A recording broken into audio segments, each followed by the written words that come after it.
ქალაქთან შედარებით დაბალია ანაზღაურება. Სახლშუალო ალბათ 500-დან 1500-მდე, რა ვიცი, გააჩნია სამსახურს.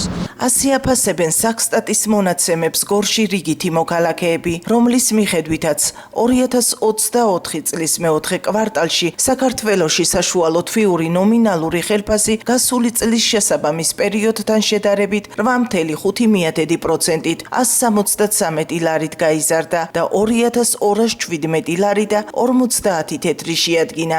არ მგონია რომ ყველა ოჯახს ეგრე ერთი შემოსავალი ჰქონდეს. ზოგადად რეგიონებში როგორია ანაზღაურება თუნდაც დედაქალაქთან შედარებით? ქალაქთან შედარებით დაბალია ანაზღაურება.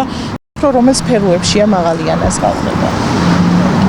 სახელმწიფო სტრუქტურებში ალბათ ან პოლიციას შეიძლება ქონდეს მაღალი ხელფასი და მე მგონი განათლების სფეროშიც არ არის დაბალი ხელფასები, ანუ მასწავლებლებს ნამდვილად დამსახურების მიხედვით ნამდვილად არ აქვთ დაბალი ანაზღაურება.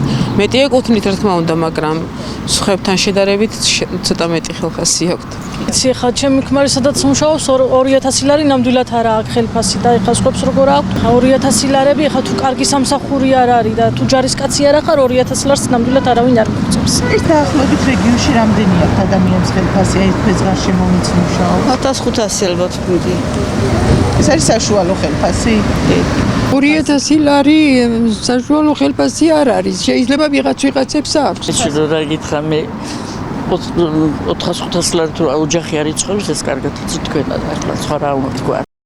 საქმიანობის სახეების მიხედვით შედარებით მაღალი ხელფასი დაფიქსირდა შემდეგ დარგებში: ინფორმაცია და კომუნიკაცია 4008 ლარი, საფინანსო და სადაზღვევო საქმიანობები 3363 ლარი, მშენებლობა 3361 ლარი, პროფესიული სამეცნიერო და ტექნიკური საქმიანობები 3249 ლარი.